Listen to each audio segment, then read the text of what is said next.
దేవుడు ప్రభు మందిరంలో మనకి ఒక చక్కటి అవకాశం ఇచ్చినందుకై దేవునికి వేలాది వేల స్తోత్రాలు చెల్లించుకుంటున్నాం.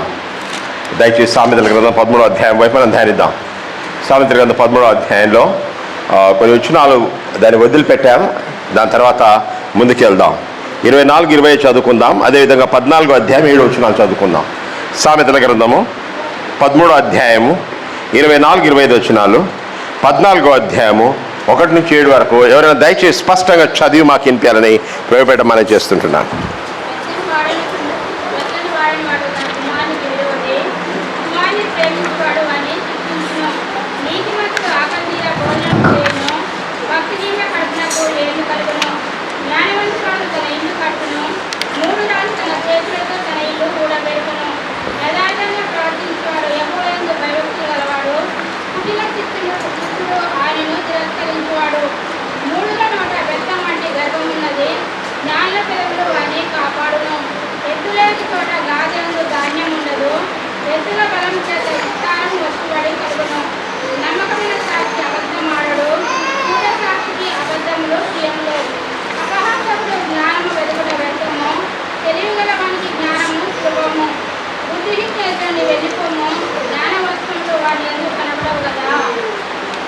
దేవుడు తన వాక్యాన్ని మన వినికిలో ఆశ్రయించి దీవించగా ప్రార్థించుకుందాం. ప్రభా, మీ పాలకు వందనం చెల్లించుకుంటున్నాం. మీ వాక్యం ధ్యానించుండగా మీ వాక్యం ద్వారా మాతో మాట్లాడి మమ్మల్ని ఆశీర్వదించమని క్రీస్తుని వేడుకుంటున్నాం తండ్రి, ఆమేన్.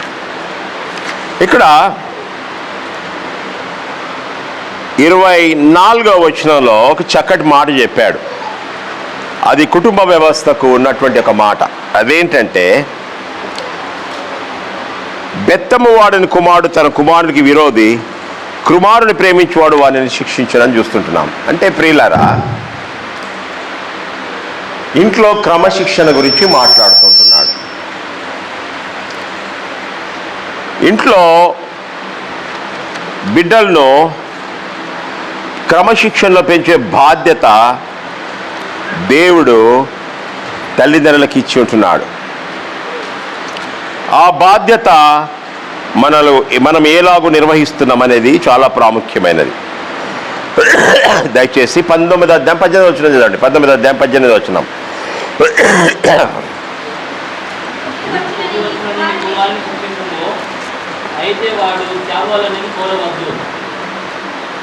బుద్ధి వచ్చిన కుమారుని శిక్షింపు, అయితే వాడు చావాలని కోరవద్దు.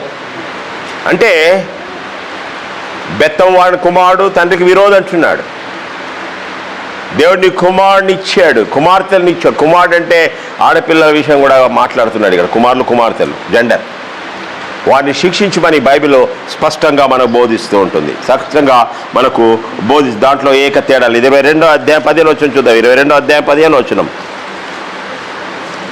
బాలుని హృదయంలో మూఢత్వము స్వాభావికంగా పుట్టును, శిక్షాదండము దానిని వాళ్ళ నుండి తోలి వేయును. మూఢత్వం, తాను పట్టిందే రైట్, తాను చేసేదే కరెక్ట్ అనుకుంటాడు. కానీ అది మూఢత్వం అంటారు. కొంతమంది ఉంటారు కదా, బహు జిదీలో బచ్చా ఉంటుంది. ఏదో ఆడపిల్లలు కానీ మగపిల్లలు కానీ, మగపిల్లలు ఒక విధంగా వ్యక్తపరుస్తారు, ఆడపిల్లలు ఇంకో విధంగా వ్యక్తపరుస్తారు. దాన్ని మాట్లాడకుండా, అన్నం తినకుండా, లోపల రూమ్లో ఉండేది, గమ్మున ఏం మాట్లాడినా కూడా జవాబు ఇవ్వకుండా, అదేంటంటే అది మూఢత్వం, ఫూలిష్నెస్. ఏమండి, కొంచెం చర్చిలో కూడా అదే బిహేవ్ చేస్తారు. కొంచెం మనసు బాధ అయితే పాస్టర్ని ఎవరిని కలసకుండా వెళ్ళిపోతారు, ఆమెను అనకముందే. అది నాకేం హాని కాదు, మీరు కలవకుండా పోతే నాకేం కాదు కదా. ఆ యొక్క గిల్ట్ ఆలోచన మీకే ఉంటుంది. అరే బాగా చూడు, పాస్టర్ని కలవలేదు నేను, మంచిది ఏంటంట. తర్వాత ఏమనుకోవడం, అరే ఎందుకు కలవకపోతే నా అనుకుంటాం. ఏమండి, అది దాని విషయం అది లేదు. ఆ మూఢత్వం, నేను విషయం అంటే మూఢత్వము మన పిల్లల్లో ఉంటుంది, మనలో కూడా ఉంటుంది. కానీ పిల్లల యొక్క బాధ్యత దాని నుంచి తీసివేసే బాధ్యత దేవుడు తల్లిదండ్రులకు ఇచ్చాడు. దాన్ని తీసివేసే బాధ్యత తల్లిదండ్రుల్ని. మీ కుమారులను ఇంట్లో ఒక క్రమశిక్షణ నడిపేది. 23వ అధ్యాయము దయచేసి 13, 14 వచనాలు చూడండి. 23వ అధ్యాయం 13, 14 వచనాలు. నీ బాలులను శిక్షించడం మానుకొనకము, బెత్తంతో కొట్టిన వాడు చావకుండును, కొట్టిన పాతాళములకు పోకుండా వాని ఆత్మను తప్పించేదాము. ఎంతమంది పిల్లల పైన గారావము, అంటే పిల్లలు ప్రేమించొద్దని చెప్పటం లేదు, కాకి పిల్ల కాకి ముద్దు అంటారు, ఎవరి పిల్లలు వాళ్ళకు ముద్దు. కానీ నీ ముద్దు, నీ ఆప్యాయత, నీ ప్రేమ ద్వారా వాడిని కానీ ఆమెను కానీ చెడగొట్టదు. ఎంతమంది తల్లిదండ్రులు చిన్నప్పుడు గారాబంగా పెంచి అంటారు కదా, మా పిల్లలపైన ఒక ఈగ వాలని అని అంటాడు. నీ పిల్లలపైన ఈగ వాలనీయకపోతే వాడు ఏమవుతాడండి, వాడు గద్దై నిన్ను పట్టుకుంటాడు. జాగ్రత్త. ఈ క్రమశిక్షణలో కొన్నిసార్లు తల్లిదండ్రులు వాళ్ళు అగ్రి గారు, ఒప్పందం కాదు. ఆమె కొడితే ఏమంటాడు, ఆయన కోపం వస్తుంది, ఏంటి ఎప్పుడు వాడిని కొడుతుంటావు అంటాడు. ఒకవేళ ఆమెను కొడితే మళ్ళా ఒకవేళ ఆమెను కొడితే ఆయన కోపం వస్తుంది, ఎందుకు ఊరికే సాగుతాను, ఊరికే కొడతావు పిల్లలని. తల్లిదండ్రులు ఆర్గ్యుమెంట్. దాని మధ్యలో పిల్లలు బాగా ఆటడడం నేర్చుకుంటారు. ఎవరికాడికి ఎప్పుడు ఎందుకు పోవాలో వాళ్ళకి బాగా తెలుసు. రాజకీయాలు బీజేపీ కాంగ్రెస్ కాదు ఇంపార్టెంట్, ఈ రాజకీయాలు చాలా ఇంపార్టెంట్. ఇంట్లో పిల్లలు వాళ్ళు బాగా రాజకీయాలు బాగా తెలుసు, వాళ్ళకి ఎవరితో ఏ టైంలో ఎవరితో మాట్లాడాలో చాలా బాగా తెలుస్తుంది. కాబట్టి మన బాధ్యత ఏంటంటే తల్లిదండ్రులు ఐక్యతతో దేవుని యొక్క వాక్యానికి విధేయులై వారి బిడ్డలను సరియైన మార్గంలో నడిపించడము ప్రాముఖ్యమైన విషయం అని మనం నేర్చుకుంటున్నాం. ఇక్కడ ఆ సరియైన మార్గంలో నడిపించాలంటే అక్కడ ఏం చేయాలంటే నువ్వు వాడిని గద్దించాలి, బెత్తము వాడాలి. బెత్తం వాడని చచ్చిపోడు. బెత్తంతో వాడకుండా వాడిని పాతాళలోకం పంపించే బదులు బెత్తం వాడిని రక్షించి దేవుళ్ళ నడిపించడం అది చాలా ప్రాముఖ్యమైనది. ఏమంది, మొక్క వంగనిది మ్రానై వంగునా అంటారు. చిన్నప్పుడు నీ చేతుల్లో ఉన్నప్పుడు వారిని కానీ ఆమె సరైన మార్గంలో నడిపించకుండా పెద్ద అయిన తర్వాత వాడిని మాట వింటం లేదంటే ఎన్ని ఉపాసన ప్రార్థనలు చేసినా దేవుడు గొప్ప కార్యం చేయాలి. ఎందుకంటే నీ బాధ్యత నువ్వు చేయలేదు కాబట్టి. కొంతమంది ఏమంటారు, మన సంఘంలో పిల్లలు చెడిపోతున్నారు, ఎందుకు చెడిపోతున్నారు? నువ్వు చెడిపోయినా కాబట్టి వాళ్ళు చెడిపోతున్నారు. నువ్వు దేవునికి అవిధేయురాలైనా కాబట్టి నీ పిల్లలు కూడా అవిధేయురాలు అయ్యారు. సంఘంలో ఎప్పుడైనా మీరు పంపించారా? వెళ్ళంటారా సంఘంలో పనిచేయండి అని పంపించారా? సంఘంలో శుభ్రం చేయమని చెప్పారా ఎప్పుడైనా? బైబిల్లో చదువుతాం బాగా, అన్నా ప్రార్థన చేసింది, అన్న ప్రార్థన చేసింది. అన్న ప్రార్థన గురించి ఆడవాళ్ళు చాలాసార్లు వింటారు. అన్న ప్రార్థన చేయడం కాదు, పని కూడా చేసింది, ఉత్త ప్రార్థన కాదు. వాడిని చిన్నప్పుడు తీసుకుపోయి మందిరంలో వదిలిపెట్టింది. అరే నువ్వు వీడినే ఉండాలని చెప్పింది. మందిరంలో కొవ్వొత్తులు వెలిగించేది, మందిరం శుభ్రం చేసేది. అదంతా అక్కడ పరిస్థితులు కూడా బాగాలేవు. ఏలి కుమారుడు ఆఫ్ని ఫినాన్స్లో వారు కాలహంతకులు, వారు దుర్మార్గులు. అలాంటి వారి మధ్యలో ఈ యొక్క బాలుడు సమయలు క్రమశిక్షణలో పెరిగాడు. అందుకని గొప్ప వ్యక్తి అయిపోయాడు, ఒక ప్రవక్త అయిపోయాడు, 2 రాజులను అభిషేకించగలిగాడు, ఒక గొప్ప న్యాయాధిపతి అయిపోయాడు. సో ఆ సమయంలో వస్తున్నాడంటే అందరూ గడగడ వణికిపోయేవాడు. ఎందుకో ఆయన అలాంటి ట్రైనింగ్ దేవుడిలో తీసుకున్నాడు. మీ పిల్లలకు మంచి ట్రైనింగ్ ఇవ్వాలంటే మొట్టమొదట మీ ఇంట్లో ప్రారంభం కావాలి, తర్వాత దేవుని మందిరంలో ప్రారంభం కావాలి. వారికి విధేయత ఇక్కడ నేర్పాలి. మా పిల్లలు పైకి పోతే ఆలస్యం అయితే 3 అయితే తల్లిదండ్రులకు ఆకలి ఎక్కువ అవుతుంది. మా పిల్లలకు ఆకలి అవుతుంది, ఎంతసేపు క్లాసులు నడుపుతారో ఏం చెప్తాడో మీరు చెడేది కాక వేరే మీ పిల్లలు ఎందుకు చెడతారు? చెడగొడతారు. ఎందుకు చెడగొడతారు? ఒక్కరోజు ఒక పూట గంట ఆలస్యం అయితే చచ్చిపోరు. లేదంటే డబ్బా కట్టియండి, మీకు అంత ఎదుగుంటే ఒక టిఫిన్ కట్టియండి. ఇక సండే స్కూల్కి దాని మధ్య 15 నిమిషాలలో ఒక వాళ్ళు తింటారు, ఏదో ఒకటి తింటారు. అంత నీకు నీ బిడ్డలపైన ఆప్యాయత ఆకలికి ఆగలేరు అనుకుంటే డబ్బా కట్టి ఆడ నేర్చుకో. పొద్దున్నే లేచి కట్టియండి, ఏమైతుంది? తప్పేం లేదుగా. ఏమండి, చదువులో పనులుంటే పరిగాయి రా అని పిలుస్తారు, పోదురా అని చెప్తారు. ఆ క్రమశిక్షణ కాదు. వాళ్ళు పెద్దగా అయినప్పుడు నీ మాట కూడిండ్రు. పెళ్ళి అయితే భార్యాభర్తలకు సమస్యలు వస్తాయి. ఎందుకంటే వాడు మంచం దిగి ఎక్కువ పని చేయడు. ఇవాళ ఎప్పుడు వచ్చి ఆడపిల్లలు ఎవరు కలిసి పని చేసుకోవాలి పెద్ద పట్టణాలలో. ఇది పల్లెటూరు కాదు. కాలుపైన కాలు వేసుకొని మంచం మీద కూర్చుంటే బొంబాయిలో భార్య అన్ని వనుకుంటా చేసి పెడుతుందని చెప్పి భార్యలు పని చేస్తారు, భర్తలు పని చేస్తారు. కాబట్టి ఇద్దరు అండర్స్టాండింగ్తో కలిసి పని చేసుకోవడం నేర్చుకోవాలి. మీకు ఆ డబ్బులు ఉంటే 10 మంది సర్వెంట్లు పెట్టుకోండి, నో ప్రాబ్లం. నేను గమనించిందంటే ఎంత సర్వెంట్లు ఉంటే ఇంకా తలనొప్పి, ఇంకా అంత తలనొప్పి ఎక్కువ, అంత తలనొప్పి ఎక్కువ. ఎందుకంటే సర్వెంట్లు గేమ్స్ ఆడేది వేరే ఉంటుంది, అది మన టాపిక్ కాదనుకోండి. ఇక్కడ ఏంటంటే నీ కుమారులను, నీ కుమార్తెలను ఒక మంచి నడవడికలో నేర్చుకోండి, వాళ్ళకు బోధించండి. అది మీరు నేర్పియాలి. ఆదివారం ఒక గంటలో మేమేం చేయలేం. పరిశుద్ధాత్మ దేవుడు మీకు ఆ కార్యాన్ని అప్పగించాడు, మీకు ఆ పని అప్పగించాడు. కాబట్టి మీరు ఆ పని చేయండి, మీరు వంచండి. దేవుని ఒక వాక్యం మనకు బోధిస్తాడు. 29వ అధ్యాయం 15వ వచనం దయచేసి. సామెతలు 29వ అధ్యాయం 15వ వచనం.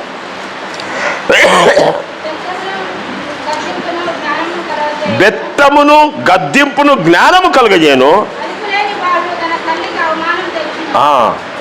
బెత్తమును గద్దింపు రెండు, ఊరికి అరిసేది కాదు. ఏమండి పాస్టర్ అమ్మా, మా పిల్లలు చిన్నగా ఉన్నప్పుడు చెంబూరులో ఉండేవాళ్ళం. చెంబూరు బ్రిడ్జి కింద బెత్తం అమ్ముతారు, మీకు తెలుసో తెలియదో. 5 రూపాయలకు అమ్మేవాళ్ళు ఆ దినాల్లో. ఇప్పుడు 15 రూపాయలు అయిందేమో బెత్తం. బాగా ఆ బెత్తము చూస్తే తీసుకుంటే పిల్లలు గడగడగడ వణికిపోయేవాళ్ళు. నేతన్ కానీ నయమి కానీ ఆ బెత్తం చూడగా నన్ను ఒప్పేసేసుకుంటారు, సారీ అని చెప్పేసేస్తారు. అంటే బెత్తము గద్దింపు. కొందరు అంటారు వీడికి ఎంత మొత్తుకున్నా వీడు వింటలేదంటాడు, ఎంత గద్దించినా వీడు ఉపయోగట్లేదు అంటాడు. ఇంకోటి కూడా ఉంది కదా ట్రీట్మెంట్, మామూలు మందుతో పోతే యాంటీబయాటిక్ ఉంది కదా యాంటీబయాటిక్ కూడా ఉంది. యాంటీబయాటిక్ వాడండి, హై డోస్ వాడండి, అది గ్యారంటీగా అది ఏం చేస్తుంది, అది మారుస్తుంది. కాబట్టి ప్రియులారా, ఎందుకు చెప్తున్నంటే గద్దింపు. మేము చిన్నగా ఉన్నప్పుడు అవిధేయులుగా ఉంటే మా అమ్మ పని చేసేది ఏంటి, బయట ఆ మసాలా బండ పైన సొంటి రుద్దేదిట, కొంచెం నీళ్ళేసి సొంటి రుద్దేది అంతే. ఆ సొంటి రుద్దుతుంటేనే తెలిసిపోతుంది, గడగడ గడగడ గడ వణికిపోతా ఉంటాయి. ఎందుకంటే కన్నుల్లో సొంటి పెట్టేది, మీకు తెలుసో తెలియదో ఒకసారి పెట్టుకొని చూడండి, పెట్టుకున్న తర్వాత నాకు చెప్పండి. ఏమండి ఆ సొంటితో ఏమవుతుందండి, అసలు అసలు నిజమైన పశ్చాత్తాపం కలిగజేస్తుంది, కన్నీటితో పశ్చాత్తాపం కలిగజేస్తుంది సొంటి. ఏమండి మనము ఆ గద్దింపు మనకు అవసరం. 17వ వచనం దయచేసి, 17వ వచనం. నీ కుమారుని శిక్షించడలా అతడు నిన్ను సంతోషపరచును, నీ మనసుకు ఆనందం కలిగజేయను. నువ్వు 2 విషయాలు చేసావు, వాడు 2 విషయాలు చేస్తాడు నీకు. తర్వాత గద్దింపు బెత్తం ఈ 2 వాడితే తర్వాత ఏం చేస్తాడు వాడు, నీకు ఏం చేస్తాడు, నిన్ను సంతోషపెడతాడు, నీ మనసుకు ఆనందాన్ని కలిగజేస్తాడు. తర్వాత ఆనందిస్తావా, శభాష్రా నా కొడుకు బాగా పైకి వస్తున్నాడు. మన పిల్లలందరూ పైకి రావాలని కదండి మన ఆశ. ఎవరైనా అనుకుంటారా మన పిల్లలు పైకి రాకూడదని? మన ప్రతి ఒక్కరు ఆశ ఏంటంటే, ఒరే నన్ను దేవుడు ఇంత ఆశీర్వదించుడు, నువ్వు ఒక మెట్టు మీరు ముందుకు వెళ్ళాలరా అంటాం. అందుకనే అప్పో సప్పో ఏదైనా చేసి తల్లిదండ్రులు పిల్లలను బయటికి పంపించడమో, అది చేయడమో, పైసలు తెచ్చడమో ఎంతో కష్టపడతారు. ఎందుకంటే వారు మనకంటే, కొంతమంది ఏం చేశారు, మేము పడ్డ కష్టాలు మీరు పడకూడదు, అందుకని మీరు ఏం చేసుకోండి, బాగా చదువుకోండి అని చెప్తారు. ఎందుకంటే ప్రియులారా, ఈ విధంగా గద్దించి వీరిని శిక్షించి వీరిని దేవుని క్రమశిక్షణ మనం నడిపించినప్పుడు వీరు మనకేం చేస్తారంటే, మనకు సంతోషాన్ని కలగజేస్తారు. మనకేం చేస్తారంటే సంతోషాన్ని కలగజేస్తారు, మనసుకు ఆనందం కలగజేస్తారు. ఆనందానికి వ్యతిరేకమైన పదం ఏంటండి, దుఃఖము లేకుండా వేదన. ఎంతమంది తల్లులు వాళ్ళ పిల్లల కొరకు రాత్రిలో ఏడుచుకుంటూ కూర్చుంటారు, కన్నీరు గారుస్తుంటారు. అయిపోయింది, ఏందిరా వీడు 10 అయింది ఇంకా రాలేదు, 11 అయింది ఇంకా రాలేదు, 12 అయింది ఇంటికి రాలేదు, 1 గంట అయింది ఇంటికి రాలేదు. ఇంటికి వస్తే తూలుకుంటూ వచ్చిండు. ఎంత బాధ, ఎంత బాధ. చెడు సహవాసము అది ఎంత ఆయాసకరం తల్లిదండ్రులకు ఒకసారి గమనించుకోండి. ఎందుకంటే దేవుడు మీ చేతిలో ఇచ్చిన బాధ్యతను సరిగా నిర్వహించండి అని మన సామెతల గ్రంథం బోధిస్తుంది. నా మాటలు కదండి, మీరు అంటే పాస్టర్ ఏంటో చెప్తున్నాను అనుకోవద్దు. ఇది వాక్యం చదివే నేను ఎక్స్ప్లెయిన్ చేస్తున్నా, నా సొంత మాటలు కాదు ఇవి. ఏమండి, జాగ్రత్త జాగ్రత్త. అదే మనం చూసినట్టయితే క్రొత్త నిబంధన గ్రంథంలో 12వ అధ్యాయానికి వెళ్తాం. క్రొత్త నిబంధన గ్రంథం 12వ అధ్యాయం, అది హెబ్రీలకు రాసిన పత్రిక 12వ అధ్యాయం. హెబ్రీ 12, హెబ్రీ 12వ అధ్యాయంలో మనం చూసినట్టయితే దయచేసి 5వ అధ్యాయం వచ్చిన 6వ నేను చదువుతాను చూడండి. నా కుమారుడా, ప్రభువు చే శిక్షణను తృణీకరించకు.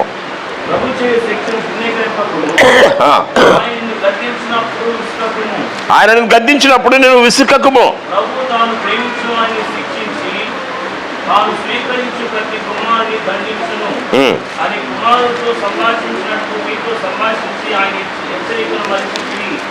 చాలండి, ఇక్కడ చాలా చక్కటి మాట చెప్పాడు. దీనికి ఒక రోజు అయిపోతుంది నేర్చుకోవాలండి ఒక మెసేజ్. నా కుమారుడా అంటున్నాడు అంటే ఆత్మీయమైన కుమారుతో మాట్లాడుతున్నారు. దేవుడు నమ్ముకున్న వాళ్ళు అన్నారు, నా కుమారుడా, ప్రభువు చే శిక్షను తృణీకరించు. ప్రభు ఎలా శిక్షిస్తాడండి? ప్రభు చే శిక్ష అంటే ఏం శిక్ష ఇది? ఏం శిక్ష? ఇశ్రాయేలు ప్రజలను దేవుడు శిక్షించాడా? శిక్షించాడా? ఏ విధంగా శిక్షించాడు చెప్పండి? ఏ విధంగా శిక్షించాడు? చర్చ అయిన తర్వాత మాట్లాడతా కదా, ఇప్పుడు మాట్లాడాలి. ఏ విధంగా శిక్షించాడు? 40 రోజుల ప్రయాణం 40 ఏళ్ళు తిరిగారు. ఒకటి. రెండోది ఏం చేశారు? ఏమండి, తెగుళ్ళు. ఏ తెగుళ్ళు వాళ్ళకు? అరణ్యంలో ఏ తెగులు ఇచ్చాడు దేవుడు? వాళ్ళు మన మాదిరే నాన్ వెజిటేరియన్ కొట్లాడుతున్నారు వాళ్ళు కదా. ప్రభువా ఏంటి ఇదేంటి మన్నా? ఏంటి మన్నా చూస్తే మాకు ఆకలి చల్లారిపోతుంది, వాంతికి వస్తుంది, పొద్దునదే రాత్రి అదే, పొద్దునదే రాత్రి అదే. ఇదేంటి ప్రభువా? అప్పుడు మమ్మల్ని ఐగుప్తు నుంచి ఎందుకు తీసుకొచ్చినావా? మమ్మల్ని ఊరికా? ఆడ మంచి నాన్ వెజిటేరియన్, ఎల్లిపాయలు, మాంసము, చేపలు బాగా దొరికాయి కదా, ఈడ తెచ్చి అరణ్యంలో మమ్మల్ని ఎందుకు చంపుతున్నావు అన్నాడు. వారు కూడా కొనడము, బాధపడ్డాము, వ్యతిరేకం చేశాడు. ప్రభు ఏం చేశారు? ఓకే మోషే, నువ్వు భయపడవద్దు, నేను చూసుకుంటాను, I take care of it అన్నాడు. ప్రభు సుప్రీంకోర్టు తర్వాత ఇంకేం లేదండి. అట్టా ప్రభు దగ్గరికి పోతే దాని తర్వాత బ్యాకింగ్, దాని అప్పీల్ ఇంకేమీ లేదు. అది ఫైనల్ అంతే, అది ఫైనల్ జడ్జిమెంట్, ఫైనల్ అంతే. ప్రభు దగ్గరికి పోయింది, మోషే తీసుకొని పోయాడా? నా మాట ఏంటి ప్రభు అని చెప్పి మోషే, నువ్వు వరి కావద్దు, నేను తీసుకుని కేర్ చేస్తానని చెప్పాడు. సాయంత్రం ఏం చేశాడు? బాగా పక్షులు పంపించేశాడు, వాళ్ళకి ఇష్టమైన పక్షులు. వాళ్ళు పట్టుకొని బాగా కట్ చేసి ఎంత ఆనందంగా తింటున్నారో ఆమె. వారు పీకెలు ఎవరికి తిన్నారంట. ఏంది? ఇంకొక ముద్ద పెట్టుకుంటే వాంతికి వచ్చేసి అంతవరకు తినేశారు. ఎందుకంటే చాలా రోజులైంది కదా, అంతవరకు తినేసేశారు. తిన్న తర్వాత వెంటనే ఏం చేశాడండి? ప్రభు వారికి తెగులు పంపించి చాలామంది చచ్చిపోయారు ఆ రోజు. ప్రభు వాళ్ళని శిక్షించారు. ప్రియులారా, దేవుడు శిక్షించే గద్దింపును, ఆయన శిక్షను తృణీకరింపొద్దు ఎప్పుడే కానీ. ఆ శిక్షకు లోన్ కావద్దు. కొన్నిసార్లు దేవుడు మన జీవితంలో కొన్ని విధాలుగా కొన్నిసార్లు లేమిలో కూడా తీసుకెళ్తాడు. కొన్నిసార్లు దేవుడు అనారోగ్య పరిస్థితి తీసుకొస్తాడు. కొన్నిసార్లు మనకు డబ్బులు లేని పరిస్థితి తీసుకొస్తాడు. కొన్నిసార్లు కుటుంబంలో కొన్ని సమస్యలు తీసుకొస్తాడు. అది దేవుడు దాని ద్వారా మనకు పాఠాలు నేర్పిస్తుంటున్నాడు. ప్రభు ఎప్పుడైతే నాకు విధేయులుగా ఉంటావో ఆయన శిక్షకు తృణీకరింపవు. ఇక ముందు మనం చూసినట్టయితే ఏమంటే, ఆయన నిన్ను గద్దించినప్పుడు దేవుడు ఎట్లా గద్దిస్తాడు? దేవుడు ఎలా గద్దిస్తాడండి చెప్పండి? ఇక్కడ నుంచి వద్దు, ఇక్కడ నుంచి రావాలి నాకు. దేవుడు ఎలా గద్దిస్తాడని చెప్పండి? వాక్యం చేత. రైట్. దేవుడు తన వాక్యం చేత గద్దిస్తాడు. ఇక్కడ నిలబడి ఏమైనా చెప్పినప్పుడు మీరు బాధపడితే లాభం లేదు, దేవునికి ఏం ఫరక పడదు. ఎప్పుడే కానీ నేను పోలీసు వాడు పట్టుకొని నువ్వు సిగ్నల్ తోడాయించినారా, you have broken the signal, 500 రూపాయలు ఫైన్ అంటే వాడిని ఏదో బతిమలా అనుకోని 100 రూపాయలు చేతిలో పెడతావు, సంతోషంగా పెడతావని చేతిలో పైసలు పెడతా. ఎవరన్నా పోలీసు వాళ్ళకి ఫైన్ సంతోషంగా కడతారా? మనం మీరు మంచి వెళ్ళేమో కడతారేమో. నేను ఎప్పుడు సంతోషంగా కట్టలేదు. ఒకరోజు చూసుకున్నా నా ఫోన్ పైన 4000 రూపాయలు ఫైన్ ఉంది. కడదాంలే అనుకున్నా. ఓవర్ స్పీడింగ్ 2 సార్లు. ఓవర్ స్పీడింగ్లో ఒకసారి ఓవర్ స్పీడింగ్ అయితే 2000 రూపీస్ ఇప్పుడు ఫైన్. ఆ మొబైల్కి డైరెక్ట్ వచ్చేస్తుంది. నేను కాదనుకున్నా. ఫోటోతో సహా ఉంది, ఎవరున్నారు, క్లీన్ సీట్ బెల్ట్లు ఎవరున్నారు, ఎవరు వేసుకొని ఉండరు, ఎవరికి వచ్చారు, కరెక్ట్గా ఉంది దాంట్లో. సరేలే కడదాం లేని కొంచెం నిర్లక్ష్యం చేశాం, దాన్ని ఆలోచించలేదు. శివాజీ చౌకాడికి పోగానే ఒకరోజు పోలీసు వాడు పట్టుకున్నాడు. సాహెబ్ ఫైన్ అయి తుమ్చా అన్నాడు. కేశాలా అన్నా, బగా తుమే అన్నాడు. చూపించాడు. ఏమన్నాడు, క్రెడిట్ కార్డులా డెబిట్ కార్డులా బరువుంది అన్నాడు.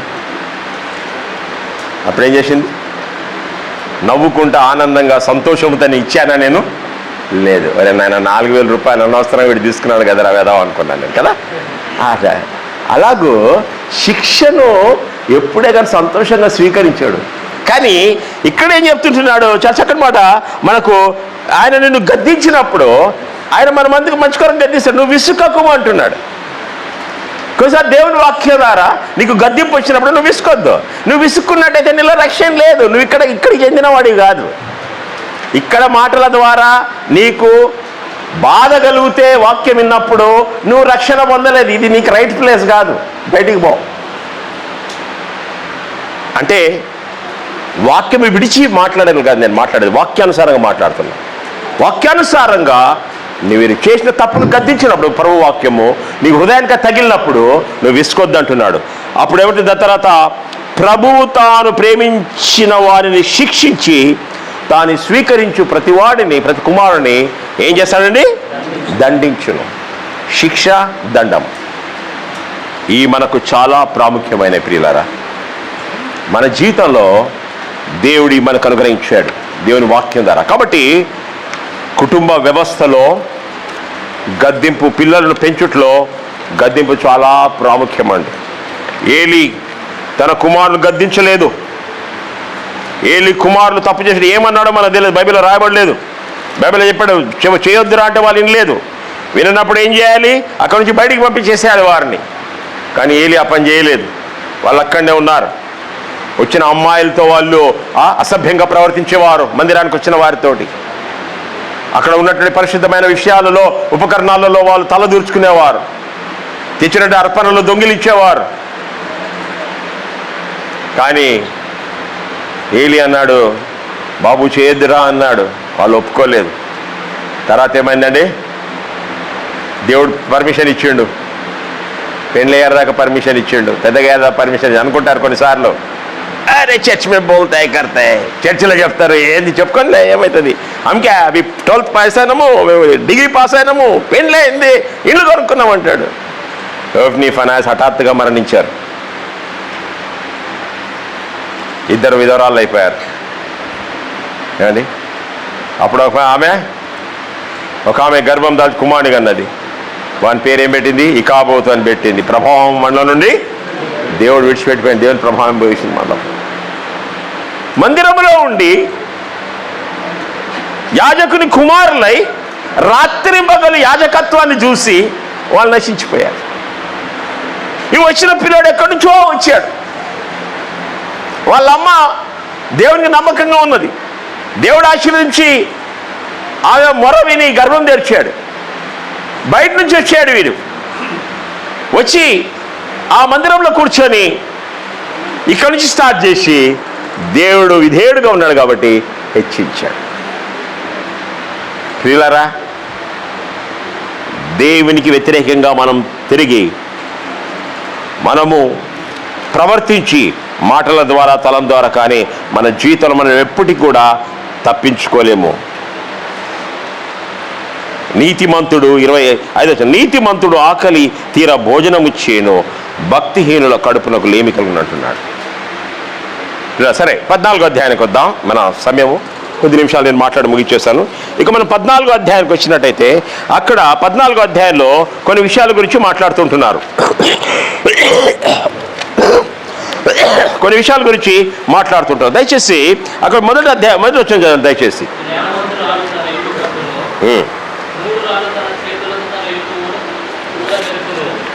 చాలండి. ఇక్కడ 7 వచనాలలో మనం 6 విషయాలు చూద్దాం. ఈరోజు ముగించలేము అనుకోండి. మనము మన దగ్గర కొన్ని 2-3 విషయాలు చూద్దాం. మొదటిది ఏంటంటే ఇక్కడ ఈ యొక్క వాక్యాన్ని 4 విధాలుగా విభజించవచ్చు. ఇది నేను విభజించింది కాదు, ఒక భక్తుడు స్టీవర్ట్ అనేవాడు దీన్ని విభజించాడు. మొట్టమొదటి ఏంటంటే 1వ వచనం నుండి 7వ వచనం వరకు సరైన మార్గమును కనుగొనండి, సరైన మార్గాన్ని కనుగొనండి. రెండవది 8వ వచనం నుంచి 19వ వచనం వరకు ఆ మార్గం ఏందో గ్రహించండి, ఆ మార్గం ఏదో గ్రహించండి. సరైన మార్గాన్ని కనుగొనండి, ఆ మార్గం విషయం మీరు గ్రహించండి. 20 నుంచి 27 వరకు దాన్ని గ్రహించి దాంట్లో నడిచినట్టయితే దాని యొక్క పరిణామాన్ని గురించి మనం చూస్తుంటున్నాం. సరే, మొదటి వచనంలో మనకు వచ్చినప్పుడు కుటుంబ వ్యవస్థను ఇప్పుడే ఇంతకుముందే మాట్లాడాం. కుటుంబ వ్యవస్థల గురించి ఇప్పుడు పిల్లల గురించిగా చెప్పేది.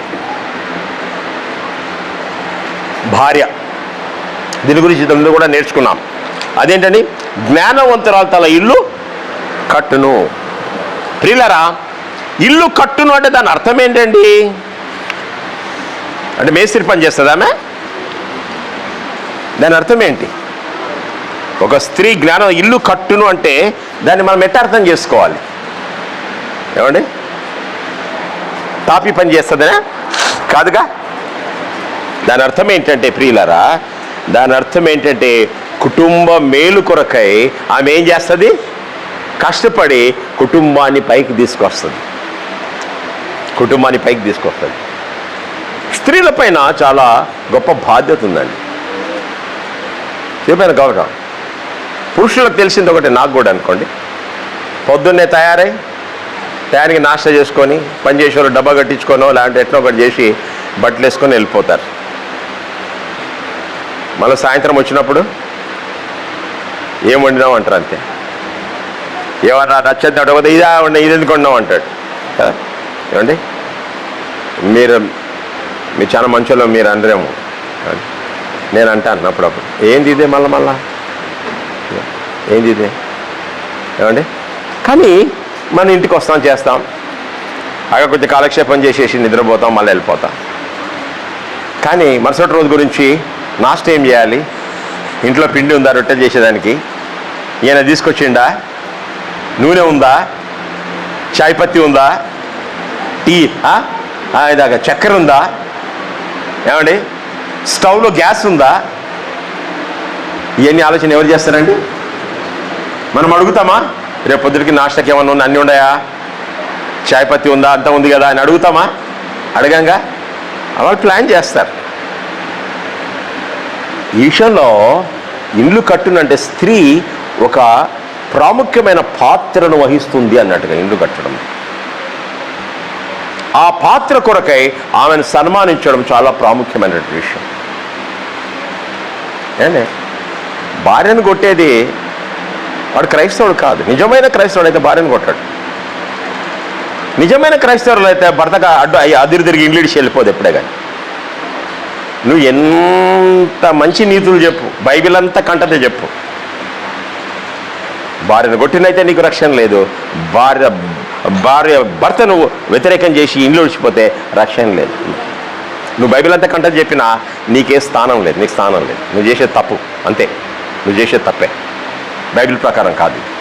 సరే, ఒక గుణవంతురాలు తన ఇల్లు కట్టునన్నప్పుడు దానికి వ్యతిరేకంగా ఏం చెప్పాడు? 3 రాళ్ళు తన చేతులతో ఇల్లు ఊడబెరుకును. కాంట్రాస్ట్. ఎంతమంది అండి అంటారు కదా, తెలుగులో మంచి సామెతలు ఉంటాయి, పండంటి సంసారం అంటారు. పండంటి సంసారాన్ని లేనిపోని విషయాలతో పాడు చేసుకుంటారు జీవితాన్ని. మా అమ్మలకి ఏం తక్కలేదు, మా అమ్మలకి అడిగిపోతా, మా అన్నోళ్ళు చూసుకుంటారు అంటే. అవునండి, పెళ్ళి అయిపోయిన తర్వాత నీ భర్త కట్టుబడి ఉండాలి. నీ ఫస్ట్ ప్రయారిటీ ఇంటికి ఉండాలి. నీ మొట్టమొదటి యొక్క ప్రయారిటీ ఎక్కడ ఉండాలండి? అంటే ప్రయారిటీ అంటే నువ్వు చేయవలసిన ముఖ్యమైన పని ఏంటి? నీ భర్తను నీ పిల్లలను చూసుకొని నీ ఇల్లును చక్కబెట్టుకున్నది నీ యొక్క ప్రాముఖ్యమైన విషయం. నీ వదిలి ఇల్లు పెట్టి ఉద్యోగం కొరకు పరిగెత్తడము, ఇల్లు వదిలిపెట్టి నువ్వు ఏదో మీ అమ్మగారింటికి పోవడము, వస్తున్నాము ఇంట్లో వదిలిపెట్టి అన్నగారింటికి పోవడము, అస్తమానం పరిగెత్తడము. పోద్దంటం లేదు, మరలా అనుకోకండి. సారేంద్ర రెడ్డి చెప్తున్నాడండి, వీళ్ళు అనుకుంటున్నారు బాగా చెప్తున్నాడు చెప్పండి అనుకుంటున్నారు. కాదు, నేను చెప్పేది తినండి బాగా మీరు కూడా. ఏమండి? పరిగెత్తడము అది సభ్యం కాదు. నీ మొట్టమొదటి ప్రయారిటీ ఏది ఎక్కడండి? నీ ఇండ్లు, నీకు ఇచ్చిన భర్త, నీకు ఇచ్చిన బిడ్డలు, అది ప్రాముఖ్యమైనటువంటి విషయం.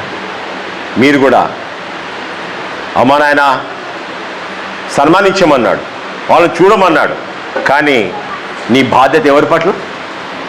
నీ భార్య, బిడ్డలు. ఎఫెసీ 5వ అధ్యాయం చక్కగా బోధిస్తుంది. 5వ అధ్యాయము చాలా చక్కగా బోధిస్తూ ఉంటుంది. కాబట్టి ప్రియులారా, 3 రాళ్ళు జ్ఞానవంతురాలు. మన సంఘంలో రాబో తరం వారు దేవుణ్ణిలో ఆనందించి ముందుకు పోవాలంటే ఏమండి? ఇది రైట్ ఉండాలి. ఈడ అందరినీ చూస్తే అబ్బా ఎంత సంతోషంగా ఉన్నారంటారు. ఏమండి?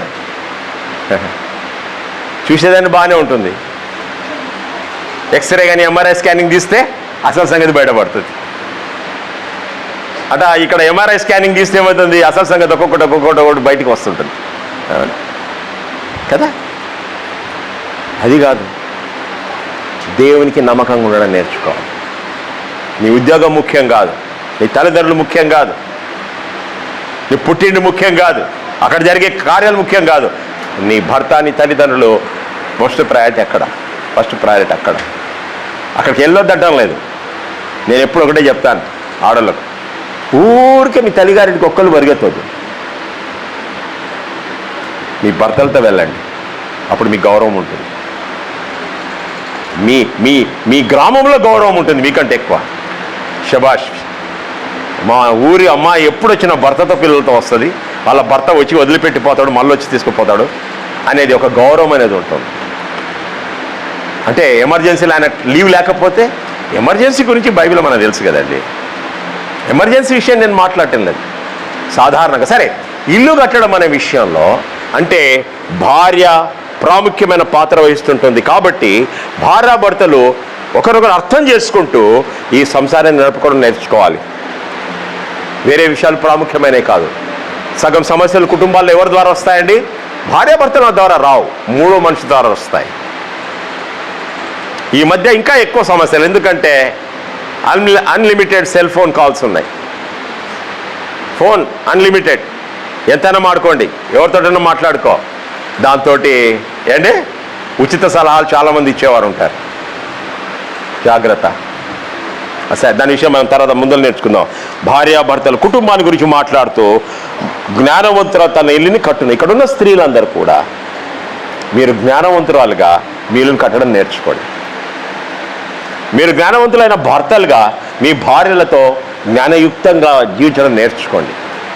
మీ కుటుంబాలు, మీ పిల్లలు మీ భార్య భర్తల యొక్క పరస్పర అవగాహన, పరస్పర ప్రేమను చూసి మీ పిల్లలు కూడా రేపొద్దున అలాగూ వారి భార్యలను ప్రేమించి వారి కుటుంబాలపైన లక్ష్యం పెట్టి వారి గృహాలను స్థిరపరిచే వారిగా ఉండడం నేర్చుకోవాలి. అది దేవుడు చెప్తుంటున్నాడు. అది మీ చేతిలో ఉంది. ఇల్లు కడతారా, పడగొడతారా, మీ చేతిలో ఉంది. రెండో విషయం చూసినట్టయితే దేవుని భయాన్ని గురించి మాట్లాడుతున్నాడు. దేవుని యొక్క భయం. ఏ భయం గురించి మాట్లాడుతుంటున్నాడు? యథార్థముగా ప్రవర్తించువాడు, యెహోవా యందు భయభక్తులు గలవాడు, కుటిల చిత్తుడు ఆయనను తిరస్కరించువాడు. చాలండి. యథార్థముగా యెహోవా యందు భయభక్తులు గలవాడు అంటే ఇంకో మాటలో చెప్పాలంటే దేవుని భయం ఉన్నవాడు ప్రతివాడు కూడా, people who live good life respect the lord అంటాడు ఒక భక్తుడు. Whosoever walks in uprightness fears the Lord అంటాడు. యథార్థంగా ఎందుకు ప్రవర్తిస్తున్నావు? యథార్థంగా దేవుని యందు భయభక్తులు కలిగావు కాబట్టి నువ్వు దేవుని కొరకు భయపడుతున్నావు. దేవుడు అంటే భయం. దేవుడు పోయిన వారం నేర్చుకున్నావు. దేవుని వాక్యం అంటే భయం. పాస్టర్ అంటే భయం కాదు. ఒరే అని వచ్చిండ్రా ప్రేతులాడు అని వేసింది జానేదో కర్ణా పడతాయి. అది కాదు ప్రాముఖ్యం. దేవుని ఏం చేసినా ఎవరికి భయపడండి? దేవునికి భయపడండి. సంఘంలో ఏం పని చేసినా దేవునికి భయపడి పని చేయండి. మమ్మల్ని ఈరోజు సంతోష పెట్టవచ్చు, రేపు సంతోష పెట్టకపోవచ్చు. మీరు దేవునికి భయపడి నేర్చుకోండి. మీ పరిచర్య, మీ కానుకలు, మీ ప్రార్థనలు దేవునికి భయపడి చేయండి. ఏ పని చేసినా కూడా మనుషుల మెప్పు కొరకు కాదు మనం చేయాల్సింది. అంటే కొంతమంది ఎలాగుంటుందంటే చెప్పేటప్పుడు ఈ షోలో ఇది ఈ షోలో నుంచి బయటికి బయటెట్టుకుంటుంది. ఏమండి? అందుకనే దేవుని వాక్యాలు అంటున్నారు, చెవులు కలవాడు ఈ మాటలు వినుగాక అన్నాడు. అంటే ఏంది? దేవుడు చెవులు లేని వాళ్ళతో మాట్లాడిండా? లేదు. వినగలిగే చెవులు కలిగిన వాడు దేవుని మాటలు విని గ్రహించడం మనం నేర్చుకోవాలి. కాబట్టి దేవుని యందు భయభక్తులు కలిగి ఉండేవాడి యొక్క జీవితము, వారి నడవడిక వేరేగా ఉంటుంది. దేవునికి భయపడే యవనస్తుల నడవడిక వాళ్ళది వేరేగా ఉంటుంది, వారి మాటలు వేరేగా ఉంటాయి.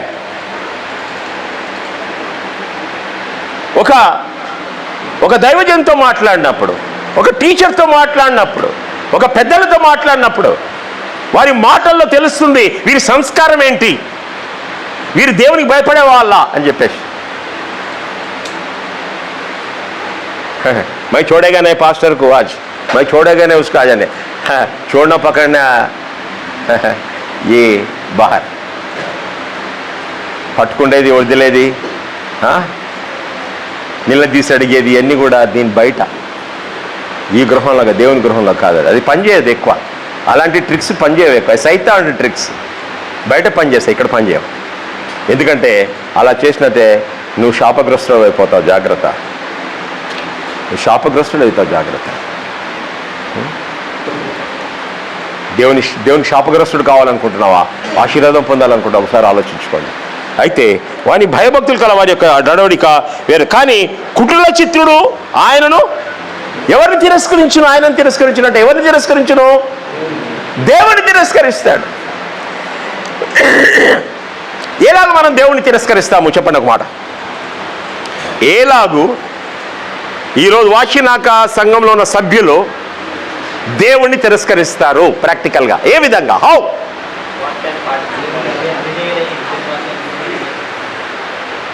వాక్యము పాటించకుండా విన్న వాక్యం నువ్వేమైనా చెప్పుకోయా, నా సంగతి నీ సంగతి నాకు తెలుసు, నాకు బాగా తెలుస్తుంది నీకంటే అనేవాడు ఏం చేస్తాడండి? వాడిని ఏమంటున్నాడు ఇక్కడ? ఏమంటున్నాడు? మంచి బిరుదు ఇచ్చాడు. అక్కడ చూడండి, రెండో వచ్చిన బైబిల్ తెలుసండి. వానికి ఏం బిరుదు ఇచ్చాడు? కుటిల చిత్తుడు. 2 మాటలు, 2 words, కుటిలము చిత్తం. అంటే వాని మనసులో ఏముంటుంది? యథార్థత లేదు, యాక్షన్, తప్పుడు యాక్షన్లు. ఎప్పుడు కుటిల చిత్తుడు ఏం చేస్తాడండి? వాడు దేవుని ఆయనను తిరస్కరించేవాడిగా ఉంటాడు. కుటిల చిత్తుడు దేవుని తిరస్కరించేవాడిగా ఉంటాడు. అంటే దేవుని మాటలు తిరస్కరించేవాడిగా ఉంటాయి. ఆయన మాటలు ఏంటంటే నీకు చేదుగా కనిపిస్తాయి, కానీ దేవునికి విధేయులైన వారికి భక్తులకి ఉంటాయి. నీ మాటలు జుంటే తేనె ధారల కంటే అతి మధురమైనవి అంటాడు భక్తుడు. జుంటే తేనె ధారల కంటే అతి మధురమైనవి అంటాడు. కానీ యోషపాత్ ఆ దినాల్లో బైబిల్ గ్రంథం లేదు, పాత నిబంధన చట్టాలు, ఎన్నో సంవత్సరాలైంది, గ్రంథం లేదు, ఏం లేదు. రాజు గ్రంథాన్ని కనుక్కున్నాడు, కనుక్కోగానే కంటి నీరు పెట్టాడు. ఎంత ధన్యుడనైతిని ప్రభు అని చెప్పాడు. ఎజ్రా నేమే గ్రంథం చూసినట్టయితే వాళ్ళందరూ 70 సంవత్సరాలు వాళ్ళకు గుడి లేదు, మందిరం లేదు, ఏం లేదు. వారు బబులోను పట్టణంలో వాళ్ళు దేనికి వెళ్ళారు? వారు బానిసలుగా వెళ్ళిపోయారు. తిరిగి వచ్చారు. తిరిగి వచ్చినప్పుడు అక్కడ ఎజ్రా అక్కడ నిలబడి, అక్కడ ఇలాంటి ఒక పుల్పిట్ పైన నిలబడి ఏం చేశాడండి? దేవుని యొక్క ధర్మశాస్త్ర గ్రంథం తీసి అది చదువుతున్నప్పుడు మనుషులు ఉదయం నుంచి సాయంత్రం నిలబడి ఉన్నారు. నిలబడి వాళ్ళ కండ్ల నీళ్లు గారుతూ ఉన్నాయి, గుండె కొట్టుకుంటూ ఉన్నారు, మారు మనసు పొందారు పశ్చాత్తాపంతో. అయ్యా మేమెంత తప్పు చేశాం, మీకు విరోధంగా పాపం చేశామయ్యా అని చెప్పేసి మారు మనసు పొంది ఆ యొక్క రోదనతో దేవుని వేడుకున్నారు. అది దేవుని మాటలు. నువ్వు దేవుని మాటలు విన్నప్పుడు నువ్వు చెప్పగలవా? దేవా అయ్యా నీ వాక్యం దొరికి నాకు వందనాలయ్యా, నీ వాక్యం నిజంగా చుంటైతేనే ధారల కంటే మధురమైంది, అదంటే చక్కగా మాట వాక్యం నాకు ఇచ్చావయ్యా దేవా అని నువ్వు ఆయనకు వందనాలు చెల్లించగలవా? ప్రియులారా, ఒక దినం రాబోతుంది, బైబిల్ గ్రంథంలో ఉంది, వాక్యానికి కరువు వస్తుందంట. ఇప్పుడే వచ్చింది ఆల్రెడీ. మీకు వాక్యానుసారమైన పాస్టర్లు దొరకడం చాలా కష్టం ఇవాళ రేపట్లో. దొరుకుతారు ఏమండి? మీరు ఎంప్లాయీస్ అయితే జనవరి ఫస్ట్ వీక్లో తప్పక విజిట్ చేస్తారు మిమ్మల్ని. ఇక డబ్బులు ఉన్నట్టయితే వద్దన్నా కూడా ఇంటికి 2-3 సార్లు విజిట్ చేస్తారు. ఏమండి? అలాంటి వాళ్ళు చాలామంది ఉన్నారు. దొరుకుతారు వాక్యానుసారంగా వచ్చి ఏం చెప్తారు? దేవుడు నిన్ను ఆశీర్వదిస్తాడు, నీ పిల్లల్ని ఆశీర్వదిస్తాడు, ఇదిగో నువ్వు ఫ్లాట్ కొనుక్కుంటావు తొందరలో, ఏమండి నీకు ప్రమోషన్ దొరుకుద్ది. ఇలాంటి బోధలు చేస్తుంటారు. ఏమండి? అది కాదు. నీకు డాక్టర్ నీ రోగాన్ని చూపించేవాడు డాక్టర్ సరైన డాక్టరా? అంతా బాగుందని నీకు నిన్ను ఇంటికి పంపించేవాడు మంచి డాక్టరా? రోగాన్ని చూపించేవాడే సరైనటువంటి యొక్క డాక్టర్, సరైనటువంటి డాక్టర్. ప్రియులారా, దేవుని యొక్క వాక్యం 2వ వచనం మరొకసారి చదవండి, ముగించేద్దాం. చదవండి 14-12 2వ వచనం.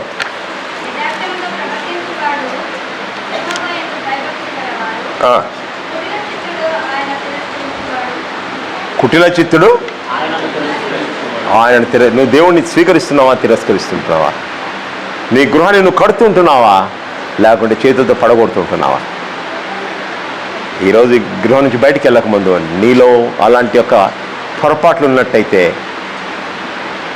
ఒక నిమిషం కన్ను మూసుకున్నప్పుడు ప్రభువేట కన్నీరు కార్చు, ప్రభా నన్ను క్షమించిన ఆయన, నేను తప్పు చేశాను, నేను గృహాన్ని కట్టేదానిగా సహాయం దయచి, నా కుటుంబాన్ని పోషించేవాడిగా నన్ను సహాయం దయచి, నా బిడ్డలను సరైన మార్గంలో నడిపించేవాడిగా మాకు సహాయం దయచి, నీ వాక్యంలో మంచి యథార్థంగా నడుచుటకు మాకు సహాయం దయచేయమని నువ్వు ప్రార్థించినట్టయితే దేవుడిని ఆశీర్వదిస్తాను. తల నుంచి అడిగితే ప్రార్థించుకుందాం.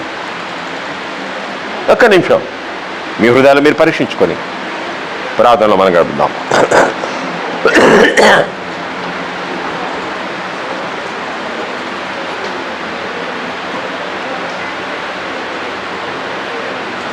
ప్రభా, నీ వాక్యం ద్వారా నాతో మాతో మాట్లాడారు.